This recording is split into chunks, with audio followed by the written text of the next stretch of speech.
We're going to talk about prostate cancer, and there's a lot to talk about in prostate cancer. I'm really excited to see, particularly what the faculty think about some of the data that's come out over the past year, particularly a trial called the EMBARK study that was just presented at the AUA meeting in May. That was a really interesting study. We're going to get into the whole issue of hormonal therapy of prostate cancer, but also some of the new developments that are coming along as well in the disease. So welcome to our faculty here today. We have Matt Smith from MGH, Alicia Morgans from Dana-Farber. Welcome, good to see you. So we're going to start out with Matt's presentation on hormonal therapy of prostate cancer.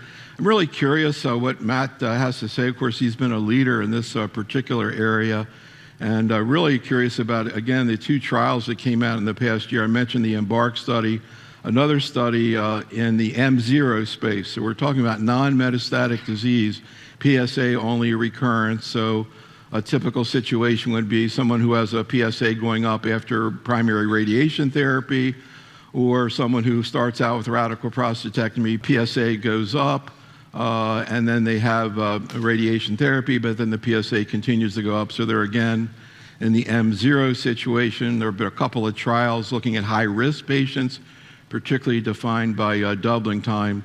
So a lot to talk about. I think maybe that hormonal therapy in prostate cancer maybe is going to be changing over the next couple of years, but I'm curious to hear what Matt has to say about it. Matt, let's take a look at the data.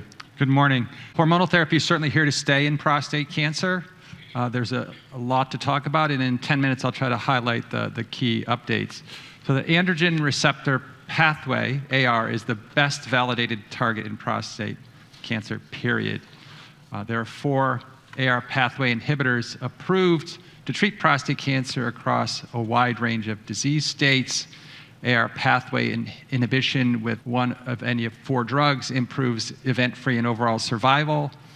AR pathway inhibitors are approved based on overall survival in metastatic castration-resistant prostate cancer before or after chemotherapy, in non-metastatic castration-resistant prostate cancer, and in metastatic castration-sensitive prostate cancer. And it's our challenge to figure out how best to use these drugs. There's now newer evidence that AR pathway inhibition also improves outcomes in earlier disease states. The STAMPEDE trials looked at patients with both metastatic and non-metastatic castration-sensitive prostate cancer. Shown here is a meta-analysis of patients receiving intensification of systemic treatment by addition of abiraterone with or without enzalutamide compared to ADT alone in non-metastatic castration-sensitive prostate cancer, both as primary treatment and patients with recurrent disease. It showed that the addition of abiraterone significantly improved metastasis-free survival with a striking hazard ratio of 0.53. It also improved overall survival with the hazard ratio of 0.60. And these are the data that inform NCCN guidelines for addition of abiraterone to ADT and radiation for patients with NCCN very high risk or regional risk prostate cancer.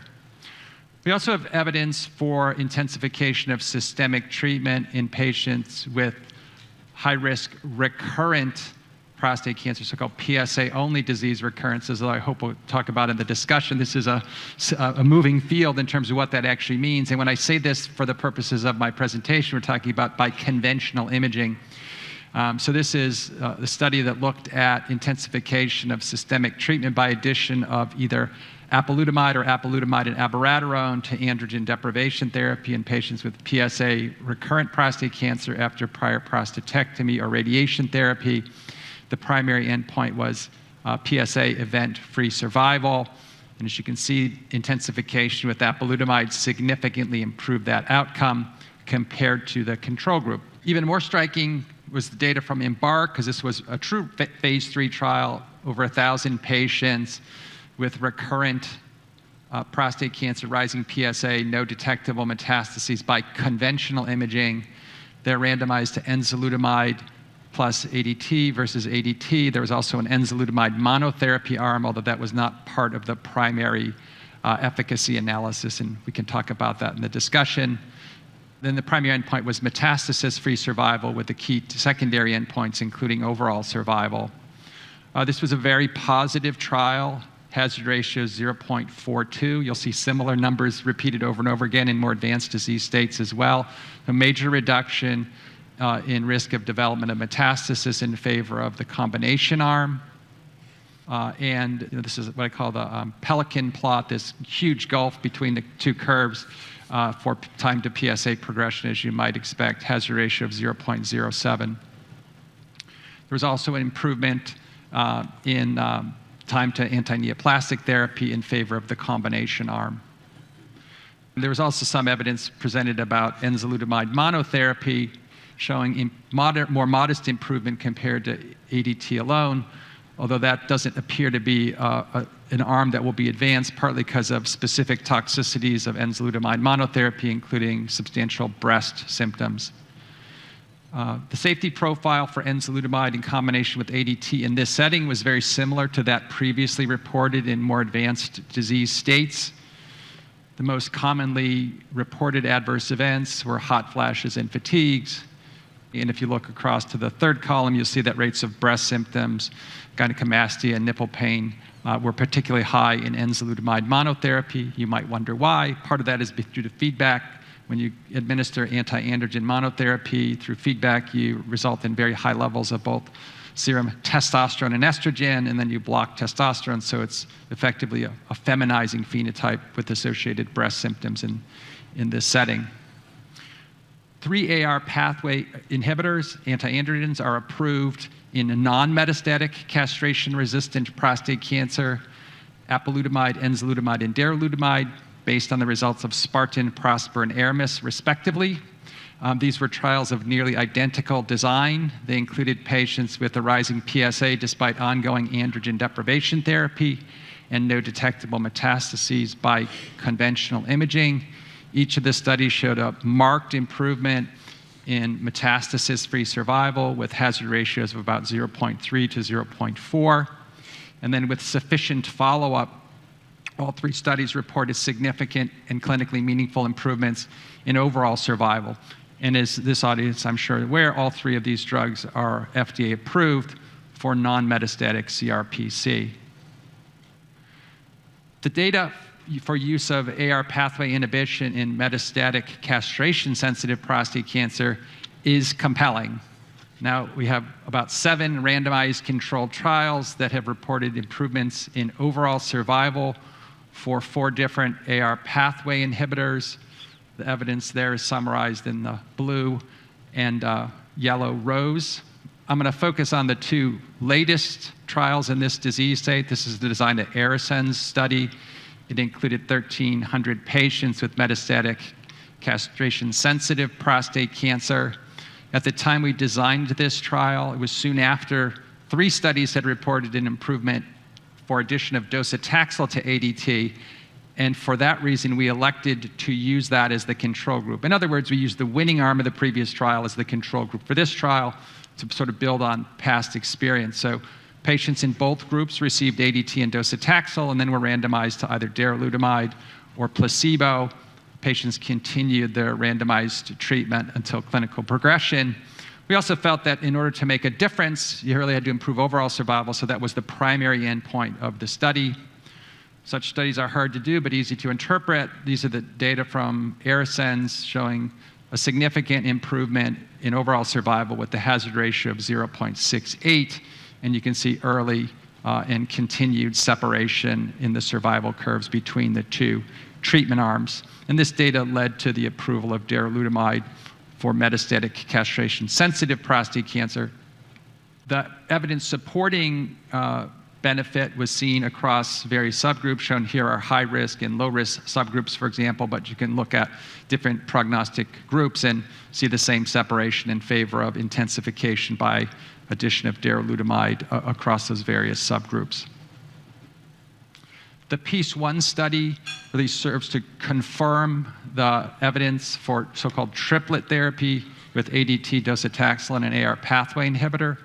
A PEACE-1 study, much more complicated design. There were 4 arms. And then to make it more complicated, the standard of care arm varied over time. Initially, it was ADT with docetaxel, the latter being at the discretion of the treating physician, and then about midway through the trial, they required docetaxel for all patients based on the timeline that I referred to earlier with evidence for a survival benefit for docetaxel. And so the triplet therapy analysis is really a subgroup analysis of this trial. So here are the data from piece 1. There was a significant improvement in overall survival in the overall population, although somewhat more modest, with a hazard ratio of 0.82. And then in a subgroup analysis of the docetaxel population, intensification with abiraterone also improved overall survival with a hazard ratio of 0.75. Now, summarizing the data from probably more than 10,000 patients enrolled in randomized controlled trials, AR pathway inhibitors have an important role across a broad range of prostate cancer disease states. Either abiraterone or enzalutamide improve progression-free and overall survival in mCRPC, either before or after chemotherapy. Apalutamide, enzalutamide, and darolutamide improve metastasis-free and overall survival in non-metastatic CRPC. All 4 of the commercially available AR pathway inhibitors improve overall survival in mCSPC. And then from Stampede, abiraterone improves metastasis-free and overall survival in high-risk primary and recurrent non-metastatic CRPC. And as we now know from Embark, enzalutamide improves metastasis-free survival in non-metastatic CSPC. Thank you. So let's talk a little bit about the complex clinical ramifications of what you just presented. And you may be a medical oncologist in the audience saying, what does earlier stage disease have to do with me? The urologist are taking care of that. Well, you need to get involved because there's a lot going on and they need some help. And I think it maybe has even implications to later line therapy. First, just to get started, question from our chat room. We got a great chat room usually for our things. Nick, who's always in the chat room, wants to know, Alicia, with breast cancer, we just talked about, you get to a point where you sort of give up on hormonal therapy and move on. When do you, quote, give up on hormonal therapy in men, for example, metastatic disease? Is it after first-line therapy, or do you go beyond? So I think, just to put this in context, I think everyone in the room knows when we have metastatic disease and people are progressing over time to mCRPC, we keep going with our GnRH agonist or antagonist. Right. So we are never truly giving up, and someday maybe we will. I'm hopeful that we'll see that we can, but we keep that going all the way to the end. I do think that one important point here is that we don't traditionally think we're going to get a huge bang for the buck if we use a second AR pathway inhibitor after progression on a first. And there are exceptions, absolutely, and there are needs because patients may be too frail to use another option, but we know that it's going to be a pretty limited expected benefit to that second AR signaling inhibitor. And that's a great point about the ADT. We sort of, like with HER2-positive disease in breast, we assume they're getting that. And what else beyond that? So, Matt, I love the idea of the pelican plot. I've never heard that. So it's like the top part. It means that's so cool. I love it. But anyhow, let's get more into the nitty-gritty of some of the implications. So first, this is one of the cases. This is an 86-year-old patient who got Arsens, a lot of disease, but did not do well with docetaxel, as you might guess, with an 86-year-old. So, you really see oncologists trying to do this, to, apply, particularly in the hormone-sensitive metastatic setting, adding in chemotherapy to intensified hormonal therapy. How about if I say, Matt, that even though all these studies looking at docetaxel, do we have any data that says that docetaxel improves the outcome over intensified hormonal therapy? So, for example, ADT plus androgen receptor inhibitor. We do not, and it's a very important point. So if we could go back in time and repeat Arsens, we'd have a third arm that would be, without docetaxel. I would speculate that the benefit of adding docetaxel in an unselected patient population to ADT and an AR pathway inhibitor is probably modest but real. And so we'll be left to our best clinical judgment in whom to use triplet therapy. And for the most part, we do so in patients with particularly poor prognosis disease who are likely to do unwell with the combination. But the real priority is adding an AR pathway inhibitor, because we know that adding an AR pathway inhibitor to either ADT alone or ADT and docetaxel improves overall survival, and that's been demonstrated over and over and over again. So that is the priority. So whether or not we add docetaxel is really a secondary question, and that's exactly how we approach patients in our clinic. Right, and of course then you look at the volume of disease as well. Interesting, like a lot of these patients who were presented 2 years ago, the patient I just presented is on lutetium now, because lutetium really came in over the last couple of years. So a lot of the people who we were struggling with 2 years ago are now on lutetium. Of course, we're going to talk about that in a second. But first, again, to sort of get into where we're heading, one of the things that we're starting to see, and again, Alicia, we learned this a long time ago in breast cancer, it kind of looks like whenever you intensify hormonal therapy, you get a better hazard rate. Now, whether you're going to actually do it, whether the risk-benefit is worth it, you can talk about, but it looks like in general, you improve the outcomes when you even going all the way down to localized disease. Is that something that sort of is a baseline that we're starting with in terms of understanding this? And then the other thing I want to bring in, and Matt didn't mention this, but the two M0 trials, one with apalutamide, the other with enzalutamide, one of the things that was different was that the apalutamide study was continuous and the EMBARK study was intermittent in the M0 situation. So first of all, in general, do you agree that anytime you intensify hormonal therapy in prostate cancer, you're going to get a better anti-tumor effect? And then also this issue of, again, using a drug like enzalutamide as well. Sure. So I think that importantly, the studies that show that we can intensify and get a huge advantage that have really moved forward even into the locally advanced high-risk localized disease settings have been high-risk populations. So we are selecting out the most aggressive disease. And I think the question remains open whether that intensification will be helpful in patients who may actually do well on ADT alone if they have localized disease and are getting radiation and don't have those high-risk features. So I think there are still questions to answer, but when we have effective therapies and we move them earlier, as you said, they seem to have that bigger bang for the buck. Now, when we think about the EMBARK trial and the PRESTO trial, actually I think it's interesting that we see there's a trend in PRESTO that things look like they're getting better, but this is PFS and it's only 4 months, whereas EMBARK, I think that the difference was substantially greater. EMBARK actually included a radiation population as well as a prostatectomy population. I think PRESTO was only prostatectomy. I don't know if there's some issue there, but it's a similarly high-risk population. So I think more to dig into there, but I do think that that intermittent strategy that was used in EMBARK is consistent with what we do in practice when we have biochemical recurrence, and for patients seems to be appealing.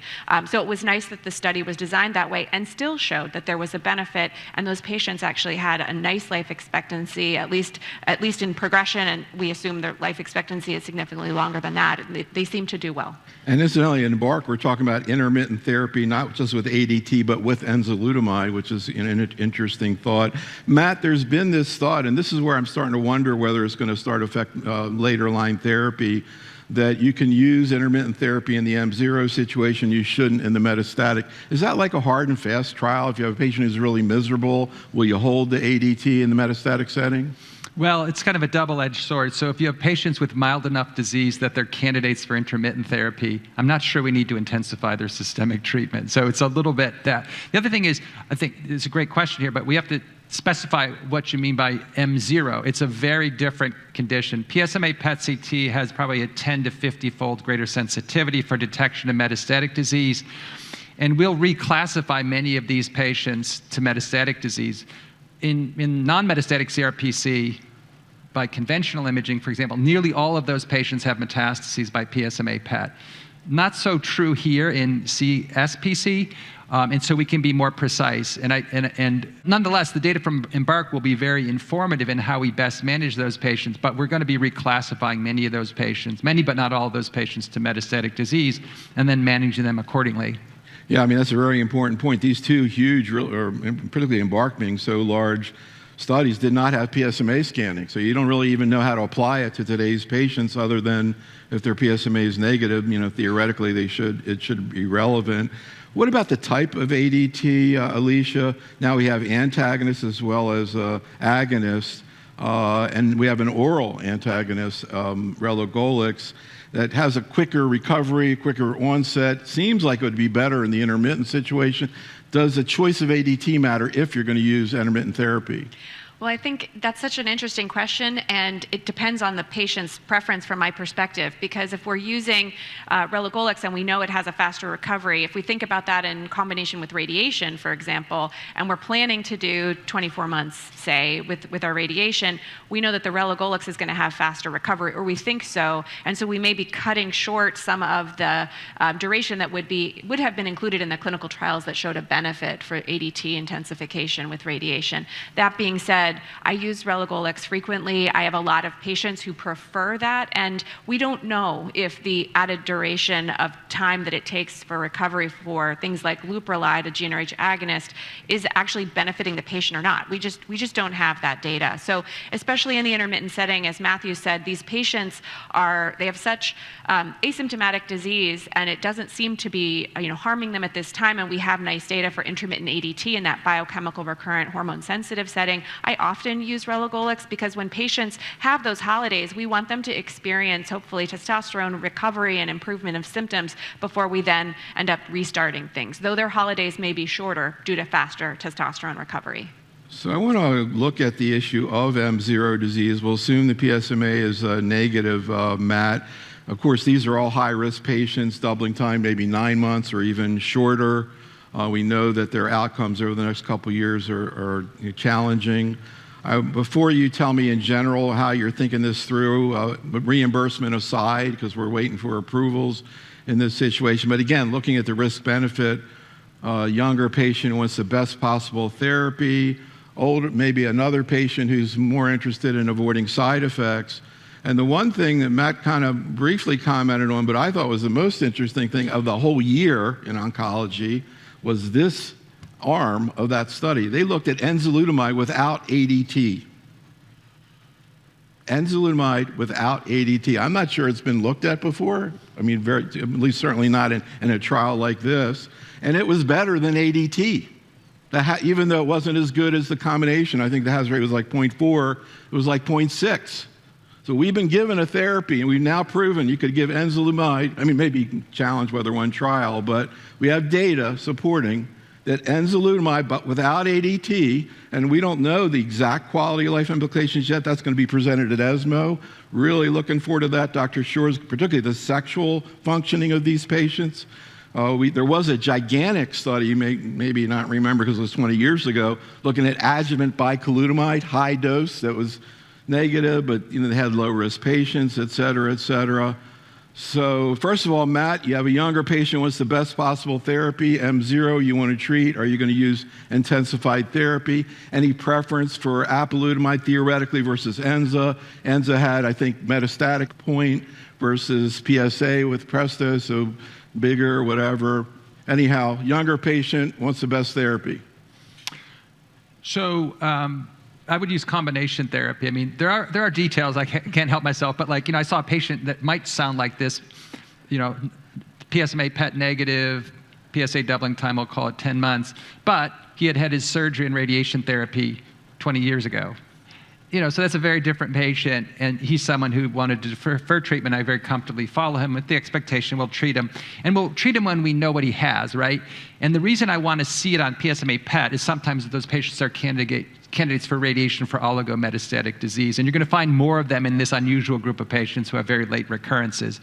I don't use enzalutamide monotherapy except in very rare situations of patients who just won't accept ADT. I have to say, I helped lead a study done mostly in Europe with my European colleagues, phase 2 study of enza monotherapy. It absolutely works. It also has a lot of side effects, probably worse than ADT in some ways.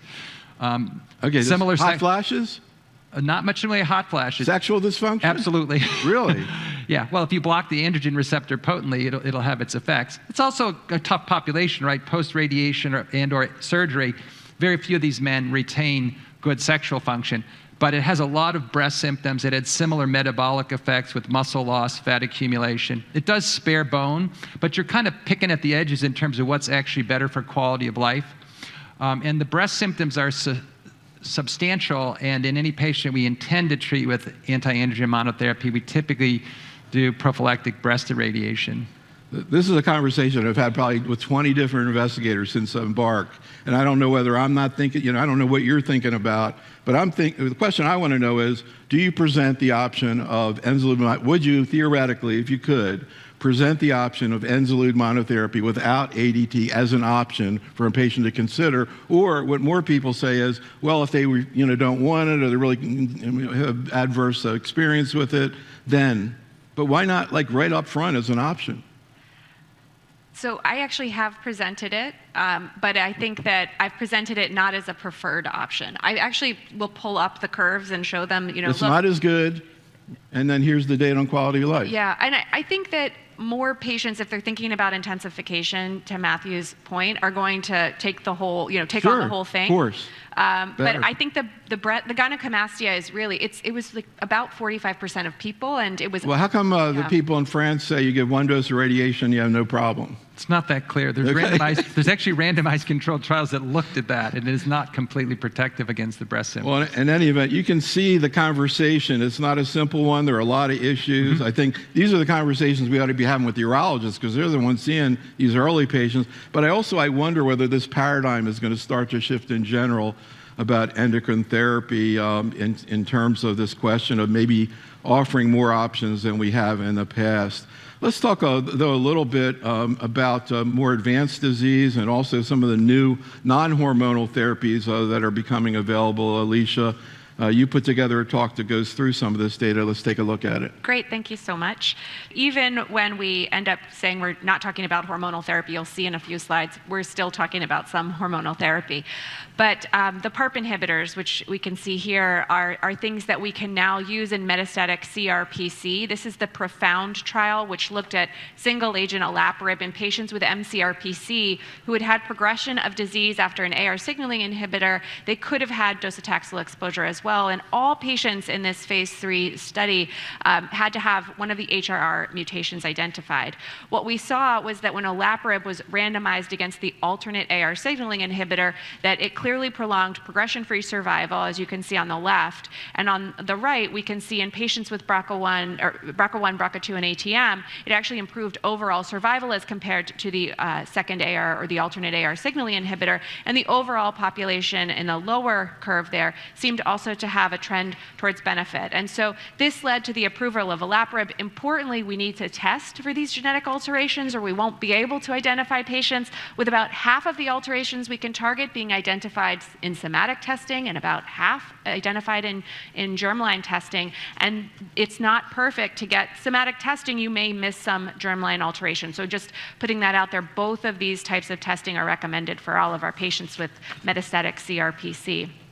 Importantly, some new data also came out this year, the Triton-3 study, which is looking at rucaparib, which is the other PARP inhibitor approved in mCRPC, and randomizing these patients who have BRCA1, BRCA2, and ATM alterations to treatment with an AR signaling inhibitor or docetaxel in this setting. And what we can see on the left is the docetaxel curve, rucaparib as a single agent here doing clearly better than docetaxel. This is our first comparison with docetaxel. So I think that's a really interesting information. We could see that happening as well, rucaparib clearly beating that AR signaling inhibitor. So this is important. The ATM subgroup may be less benefiting from this, which is something that's not new either. This is what we saw with PROfound as well. So we can't necessarily use rucaparib because the company's not necessarily making that available easily anymore, but important and compelling data that PARP can beat chemotherapy.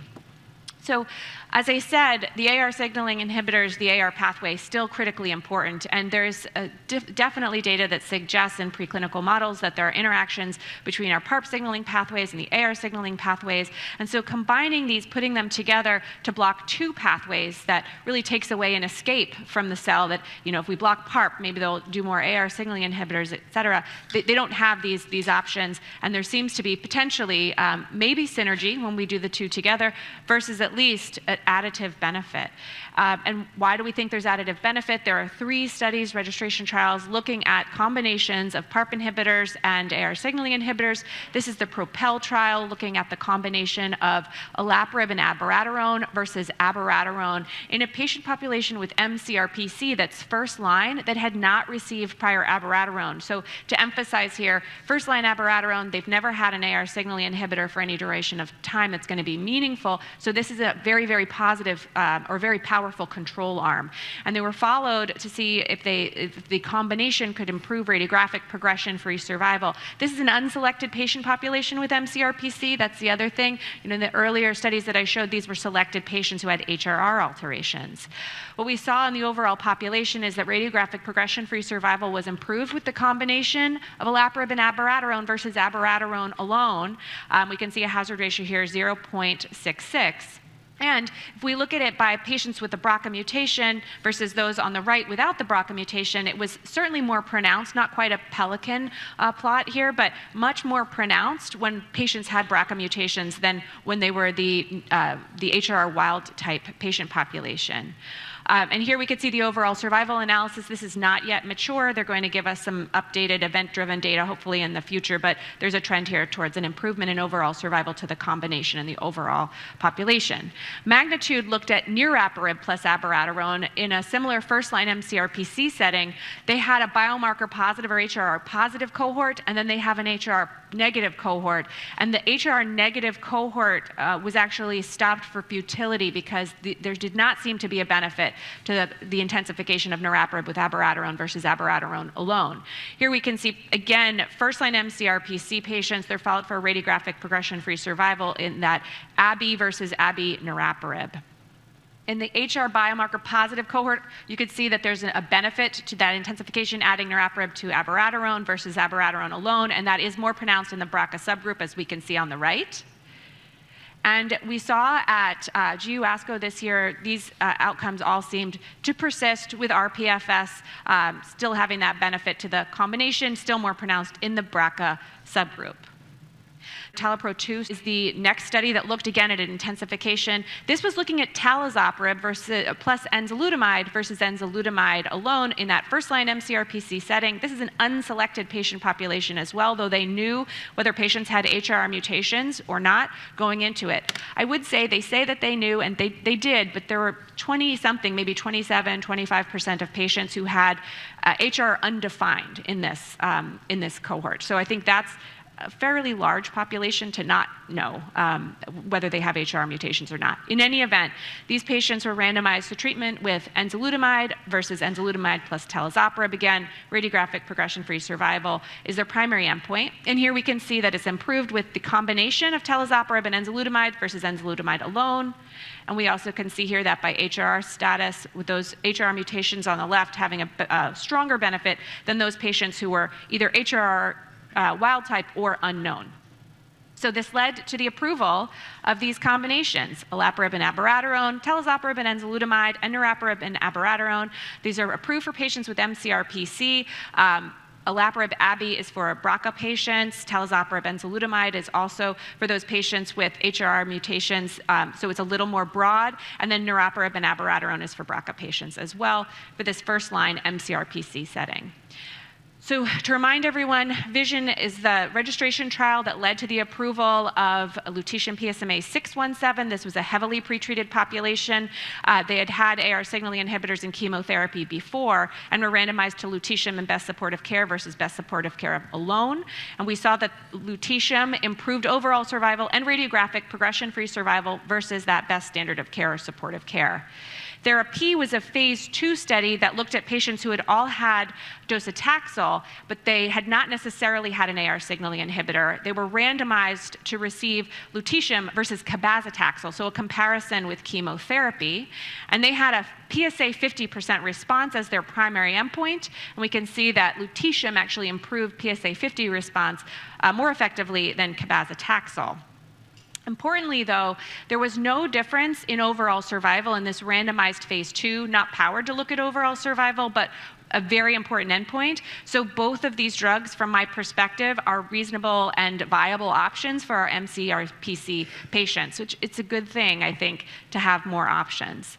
I think one of the interesting things we learned, this is from the VISION trial, but it was also similarly assessed in the Therapy trial, that patients who were selected for these trials all had to have PSMA PETs that were positive. And when we look at the degree of positivity by a newer construct called SUV mean, the ones who had the highest SUV mean, over 10, actually had a greater benefit from treatment with lutetium than those patients who had lower SUV means. Now, they all had SUV means that were something because they had to be positive to get into the trial, but the degree of SUV positivity may ultimately let us choose maybe this patient for lutetium, that patient for cabazitaxel. We'll have to see how this progresses. But SUV mean, just to be very clear, is not a clinically reported value at this point in time. It is something that was assessed in these trials, but you can try to ask your nuclear medicine doctors, but they may or may not take the time to calculate this for you. All right, so PSMA-4 is looking at lutetium PSMA-617 in an mCRPC population, but before docetaxel chemotherapy. And what we heard from a press release is that this is positive by PFS at least, so we'll have to see where this goes, hoping that the data will be presented at ESMO. We also have several studies. This is a phase 1 study, the LUPARP study, looking at lutetium PSMA-617 plus olaparib in an mCRPC setting. It seems to have some reasonable PSA responses, but this is really a dose-finding type of a study. We can't necessarily draw efficacy data from this, but there are PSA responses. And then the PRINCE study is looking at lutetium PSMA-617 with pembrolizumab. Again, this is an mCRPC population, a single-arm study looking to see PSA 50 responses. And we can see there are PSA 50 responses, but whether this is actually greater because we've added pembrolizumab to the lutetium PSMA-617, I think, remains unclear. It's a single-arm study. I would also mention that we have a press release that the combination of atezolizumab and cabozantinib seems to improve radiographic progression-free survival in mCRPC, so we will see what we see when we hear more information about the CONTACT-2 study. So in conclusion, treatment of mCRPC is evolving rapidly. PARP inhibitor monotherapy is definitely an option for our patients with these HRR mutations, but we have to test in order to identify them. It also looks to be superior to chemotherapy, which is interesting. PSMA PET scans can identify those patients that we can treat with lutetium PSMA-617 after AR pathway inhibitors and docetaxel, but we may be moving this up pre-docetaxel. Please keep an eye on the safety profile here. I do have some questions about bone marrow toxicity long-term and how this may affect our patients over time. Combinations of PARP inhibitors and AR signaling inhibitors are approved. And if we have a patient who hasn't had an AR signaling inhibitor in the metastatic hormone-sensitive setting or earlier settings, we can use them in that first-line mCRPC setting, again, if we identify those patients. And novel approaches, including cabozantinib and atezolizumab, may be on the horizon for mCRPC. So thank you. Thanks, Alicia. So, Matt, I don't know if I'm ever going to look at another Kaplan-Meier curve and not thinking about this pelican thing. I don't know if you're the one I'll provide you with who, some others. I don't know if you're the one who made it up, but I guess our job as oncologists is to get the pelican to open up their mouth more. So it makes sense. All right, a couple questions from the audience. Matt, one, de novo metastatic disease, high PSA, do you need to do a biopsy? I mean, we need to do germline testing, but do you need tissue? Any thoughts? The preference would be yes, but it's not uniformly necessary, particularly older, frail individuals where the clinical diagnosis is unequivocal will sometimes forego a biopsy. So we had several patients. Here's one from Dr. Hart with advanced disease, BRCA wild type. You're getting the multiple therapies. Again, these patients haven't, prior to lutetium, really didn't have many options. Dr. Gandhi had a case as well. Let's talk a little bit about lutetium. First, Alicia, can you talk about the procedures? What exactly happens, what the patient does when they get lutetium? Also, you mentioned a little bit about the issue of myelosuppression, how much of an issue. And initially, that wasn't on my radar too much, but yet it looks like it's fairly significant. What are your comments? Sure. So just to comment on the myelosuppression first, we know that these drugs can cause cytopenias, certainly during treatment, but it can also cause refractory cytopenias for some patients. And so we've had several who have needed to then be transfused on a regular basis. It's red cells and platelets can be necessary, and the hope is that this will be as few patients as possible, but I think it's really, really important to keep an eye on the marrow.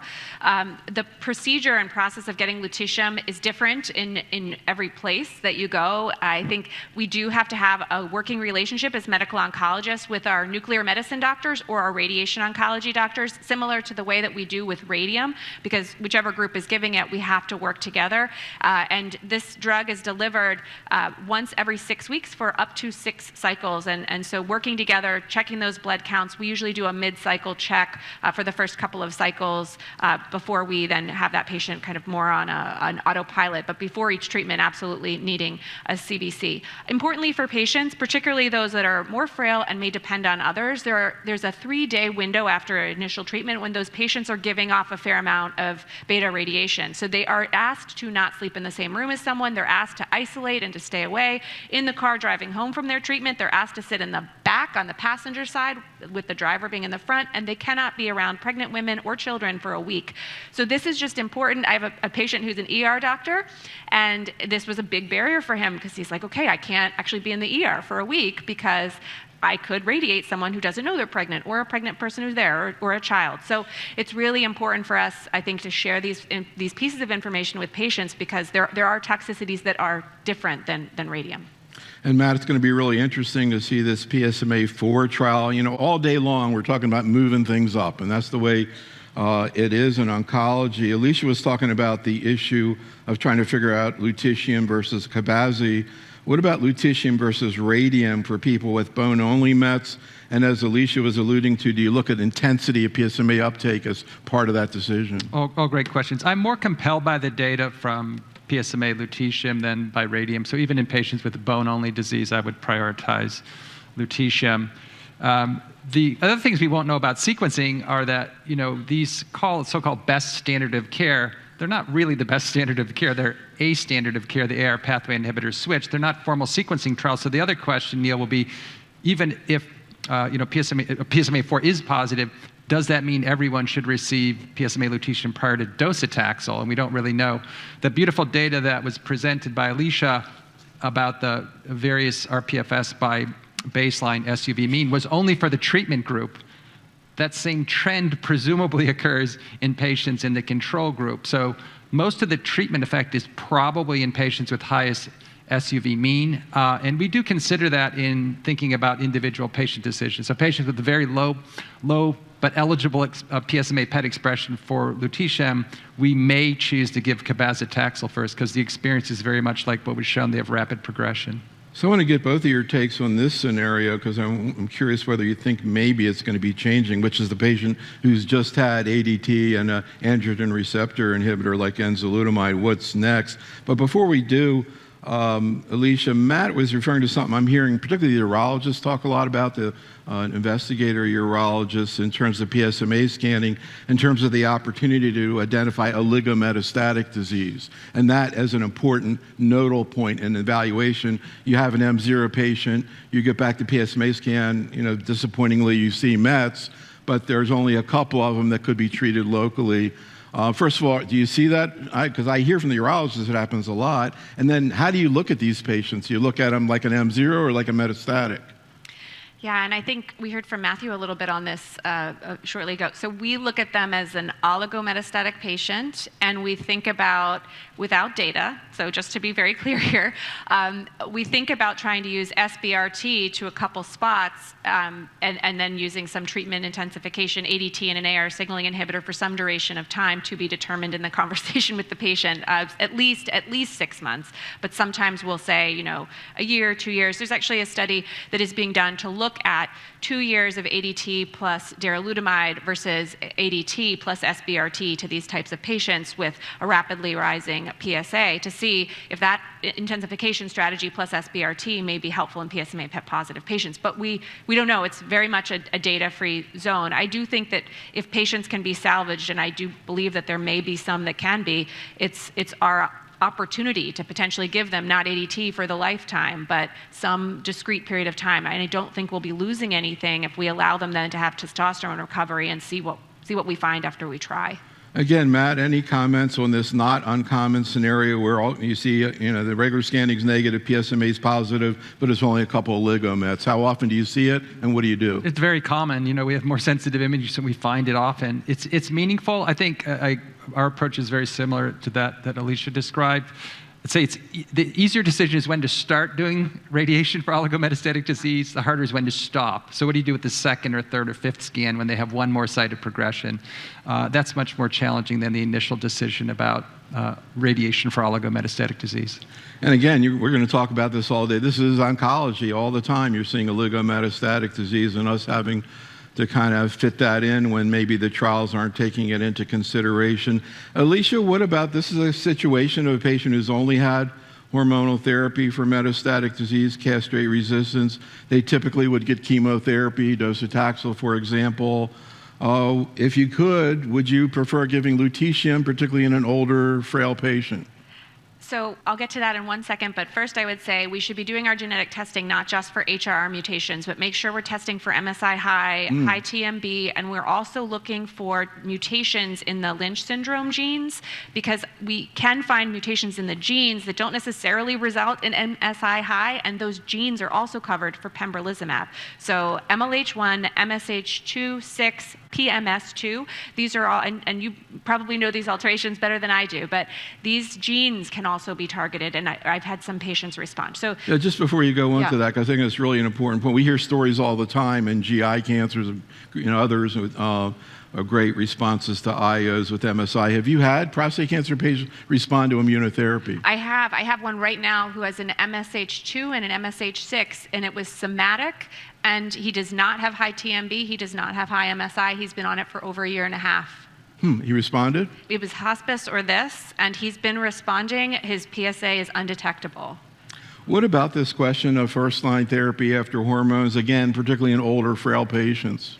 Yeah, so I also think about things like Sipuleucel T still, and I know that that's not something that everyone does. I do think about, in this kind of situation, docetaxel and radium. I think that if the patient could tolerate docetaxel, maybe even with a dose reduction, I have some patients that tolerate docetaxel better than radium, and then vice versa. So that's a tough decision. But I think because we have lutetium and because we know, especially from therapy, which was a randomization against cabazitaxel, that quality of life seems to be better with lutetium, I think that certainly a 75-year-old can tolerate it. We would have that discussion. If it's available in that pre-chemotherapy space, I think it's a good option. Speaking of available, a few months back we had an issue with actually access to lutetium. Matt, from what I'm hearing, it's now available. Is that the case? Those problems have been resolved. It's readily available at the 100 centers or so that have the drug. So there's still a lot of patients who are unserved by this treatment. That's interesting. What about the scenario of in the next therapy after hormones, and where lutetium, if you could, would you give lutetium earlier than we are right now? Well, I'll reserve judgment to see the data. Remember, these are not formal sequencing trials, and the drugs that really matter improve overall survival, right? And I expect that PSMA4 will look much like vision, but there are more competing therapies. And I would just add that, much like we talked about oligometastatic disease, there's also oligoprogression. So an occasional patient like this will have progression at 1 or 2 sites, and you may be able to extend their control by radiating those specific sites of disease. So Alicia, you were talking a little bit about the cytopenias with lutetium. What about quality of life issues? And one thing I've heard since the beginning, I'm not exactly sure how it plays out clinically, is dry mouth. Yeah, so I think we definitely talked about it as lutetium was coming to the forefront of our options, but patients don't seem to complain, at least the ones that I've seen. That doesn't seem to be a big issue. They do have some fatigue. They can have some GI effects, particularly in the days right after treatment, and so making sure that they have antiemetics can actually pretty much resolve that issue. Generally, I think the isolation, as long as they're okay with that, and then mild nausea, they don't necessarily feel their cytopenias, so we get stressed about those. But generally, I think they feel pretty well. So let's talk a little bit about the use of PARP inhibitors. Again, we're talking about it now in ovarian cancer and breast cancer, a little bit in pancreatic cancer, but definitely in prostate cancer. Matt, this is a case of a patient who had a BRCA2 mutation who actually ended up getting olaparib, patient of Dr. Lamar. Can you talk about how you approach testing of men with metastatic disease, and also what your experience is when you see germline testing in terms of we've heard some story, we hear a lot of stories about, older men, metastatic disease, and they're found to have a germline mutation. I think this is the one, Dr. Lamar had a patient where the patient had 4 daughters who were BRCA positive. So on the one hand, a tragedy, but on the other hand, the opportunity to prevent cancers. How do you approach testing, and where does liquid biopsy fit in, Matt? I can't help but be reminded of one of the first patients I diagnosed with the BRCA2 mutation. This was before we knew about this role in prostate cancer, was in a patient after his 30-something-year-old daughter had locally advanced breast cancer. So he didn't feel too well about that relationship, of course. But anyways, he's subsequently done well with the PARP inhibitor. So much like Alicia said, we prioritize testing. So for patients with metastatic disease, we offer germline and somatic testing. When they progress to MCRPC, we do blood-based testing, typically Guardant in our practice. Because we want to identify these patients. These are a specific molecular class of prostate cancer for whom we should be prioritizing PARP inhibitors. So, Alicia, we always get these questions. One already came in from the audience. And again, we always think about moving it up earlier. So you have it, and I think our sensitivity to patients with prostate cancer having these type of mutations has increased. I don't think we even thought about this 5 years ago. Now, not only have the implications for the patients, but also for the family. So I'm just kind of curious, as you look at these patients, ideally, and we need the trials, but one of the people in the audience was, what about if you see it at diagnosis? They're BRCA2. Are you going to wait until they have metastatic disease? Are there trials looking at earlier therapy? Would you ever use a PARP inhibitor outside the indication earlier? So I would not, at this point in time, use a PARP inhibitor before the current indication, which, you can really get, for a patient who has metastatic castration-resistant prostate cancer and has had ADT and an AR signaling inhibitor, you can use it first line, because you can use olaparib before docetaxel. And we saw from the rucaparib data that PARP seems to beat docetaxel. So it's not the same drug, it was rucaparib, but I think we can extrapolate that targeted treatment is a good one. I would not use it earlier than that, though, because we also know that PARP does have effects on the marrow. Certainly we see cytopenias in the combination trials where we saw the AR signaling inhibitor plus a PARP, we can see even more cytopenias. So if you are using that approach, you may need to give transfusions. It is much more common in that setting. And I think the long-term effects of the marrow when you're using it earlier and earlier and earlier with no stop date may be something that we end up having to then deal with in terms of MDS or AML. There are trials, though, that are looking earlier, looking even neoadjuvant for high-risk patients and perioperatively. So there's a lot to learn here, but I would not do it off-label at this point in time. Yeah, there was a neoadjuvant talazoparib study in breast reported at ASCO a couple years ago. I don't think it was followed up, but they had a pretty high PAT-CR rate just with PARP in BRCA patients. Any follow-up now? When the PARP inhibitors first came out in prostate cancer, Matt, my first thought along the lines of what Alicia was mentioning was the issue of marrow. These men have a lot of disease in their bones to start with. So I'm curious, now that we've had more experience with PARP inhibitors, what we've seen in terms of cytopenias, how often these people have to be transfused, also in terms of GI side effects. And again, you hear different stories, particularly in ovarian, about whether people use preemptive medication or wait and then treat the patient that have GI.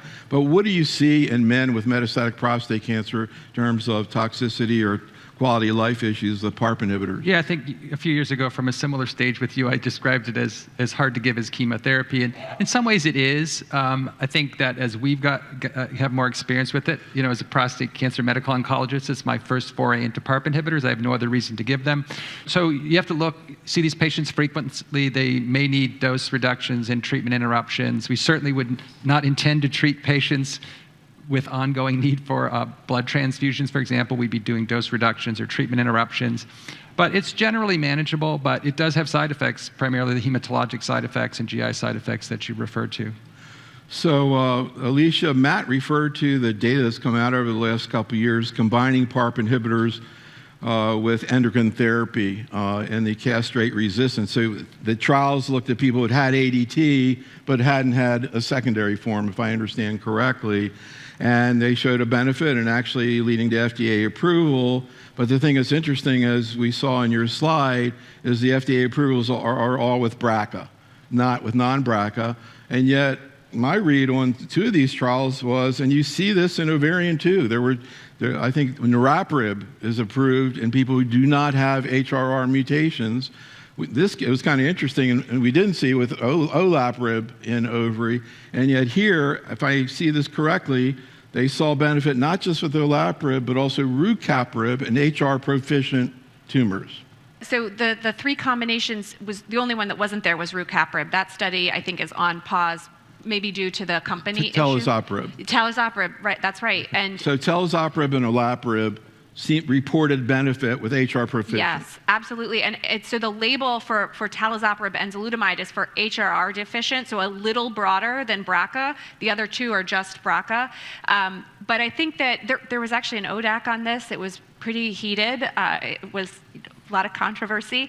And I think that that's why we still are talking about this. And perhaps if there's prospective data, this could be a wider label. But at this point in time, this is the label that they've been given. And it's after a lot of conversation and review of the data that I think my understanding of the ODAC and the FDA label is really that they did not sufficiently demonstrate in a prospective way that patients who had HRR mutations or did not have HRR mutations, again, identified prospectively that the benefit was enough in the HRR deficient patient population. And there were questions about the testing strategies because PROPEL in particular, which is the olaparib study, did not prospectively, as patients were enrolling, get that HRR mutation status. They did it after patients were already randomized because of the way that the study was designed. And Matt, of course, again, we'll get into this next week with Katie in the GYN session. There's a huge war in ovarian cancer about what to do with these people, whether to give them niraparib or not. Right now, it doesn't look like we're doing it in prostate cancer. But do you see that in the future? Are you encouraged by what we've seen so far with HR proficient that we may be able to utilize PARP inhibitors in some or all of these, quote, HR proficient situations? Statistical significance is not the same thing as clinical benefit. Right. In my opinion, the benefit risk in HR proficient patients for the combination is not positive. The effect on our PFS is modest. In my view, very unlikely to translate into an OS benefit, the thing that really changes practice. And the side effects are substantial. We have to also remember, we're given this as sort of first-line MCRPC, which shouldn't exist much anymore because they all should have had their AR pathway inhibitor before. But when it does, you're treating patients most patients respond to their AR pathway inhibitor. They stay on treatment for 18 months. So if you're going to give the combination, you're looking at all that added cost and side effects for 18 months or so. And that's a lot to manage for what appears to be a very modest benefit in my view. So, we talk a lot about people who are new to oncology in the last 5 or 10 years. They think it's been like this forever. And it is not. Things are moving so fast that the trials that get designed, by the time they're reported, the algorithm has changed. We've already seen a bunch of examples now with breast as well as prostate. One final thought I'm really curious about, are IOs going to really get into prostate cancer, Alicia, the way they have in so many other diseases? So far, not very much other than MSI high. This is a strategy, obviously, it's been used in other tumors, particularly renal cell that we'll talk about next week. TKI plus IO, what do you think? I think this is incredibly interesting, and part of that is because neither of these as a single agent was highly effective. And Matthew many years ago presented data on cabozantinib, and unfortunately that study was negative. So to see that in patients who these are patients who had measurable disease because of the history of cabozantinib and effects on bone imaging, and maybe Matthew can elaborate on that more, but these are measurable disease, soft tissue resist measurable, and it seems like this is going to be a potential option. I would love to hear Matthew's thoughts. And also, Matthew, in terms of sort of the biology of TKIs and IOs, why do anti-angiogenics seem to increase, or synergize with IO? Any thoughts? Yeah, so there is a solid non-clinical rationale for the combination, and that sometimes results in positive trials. So I'm intrigued as well. 2 drugs that don't work as monotherapy, good phase 2 data, and now we have this phase 3 data. So I really look forward to seeing all of the evidence. So we'll see whether that comes into practice. So I want to thank Matt and Alicia. We're going to take a quick break, and we'll come back and talk about lung cancer.